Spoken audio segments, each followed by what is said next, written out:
வீட்டில் ஸ்நாக்ஸ் காலி ஆகிடுச்சுன்னா அரிசி மாவும் கடலை மாவும் வச்சு இப்படி ஒரு க்ரன்ச்சியான ஒரு தட்டை செஞ்சு வச்சிங்க அப்படின்னா ஒரு வாரத்துக்கு நம்ம ஸ்நாக்ஸ் தொல்லை இல்லை.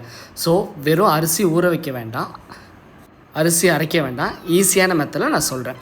ஒரு மிக்ஸி ஜாரில் கொஞ்சம் பூண்டு, தனியா, வரமிளகா, இஞ்சி போட்டு நல்லா குறைன்னு அரைச்சி வச்சுக்கலாம். அது கூட கொஞ்சம் சோம்பு போட்டுக்கலாம்.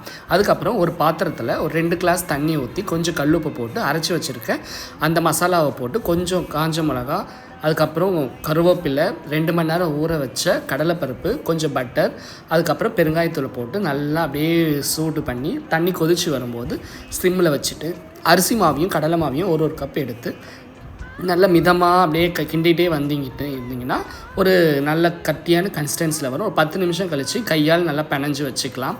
திக்காக தண்ணி அதிகமாக சேர்த்துறாதீங்க. ஒரு 5 நிமிஷம் அப்படியே விட்டுருங்க. அதுக்கப்புறம் ஒரு பிளேட்டில் எண்ணெய் தடவிக்கலாம், இல்லை வாழையில் வச்சுக்கலாம், இல்லை கவர் வச்சுக்கலாம், எது வேணாலும். நான் இன்றைக்கி பிளேட்டில் லைட்டாக எண்ணெய் தடவி உருண்டை பிடிச்சி வச்சு பொறுமையாக தட்டி மிதமான சூட்டில் ஒன்றொன்னா போட்டு இறக்குனேன். உண்மையாலே சொல்கிறேன், நான் ஃபர்ஸ்ட் டைம் தான் ட்ரை பண்ணேன். சீரியஸாக அவ்வளோ டேஸ்ட்டாக இருந்துச்சு. நீங்கள் கண்டிப்பாக வீட்டில் ட்ரை பண்ணுங்கள். அதுக்கப்புறம் கரெக்டாக ஷேப் வேணும் அப்படின்னா நீங்கள் ஏதாவது டிஃபன் பாக்ஸ் வச்சு கூட கட் பண்ணிக்கலாம். நான் அப்படியே கையாலேயே பண்ணிட்டேன். ஸோ ஒன்றொன்னா போட்டுட்டு மிதமான சூட்டில் அப்படியே முன்னும் பின்னமாக திருப்பி போட்டு அப்படியே எடுத்து வச்சேன். கிட்டத்தட்ட ஒரு 25 தட்டை வந்துச்சு. ஸோ ஒரு நாளைக்கு ஒரு 3 தட்டைனா கூட எனக்கு வரும், ஒரு வாரத்துக்கு மேலே வரும், பிரச்சனை இல்லை. பசங்க உண்மையாலே விரும்பி சாப்பிடுவாங்க.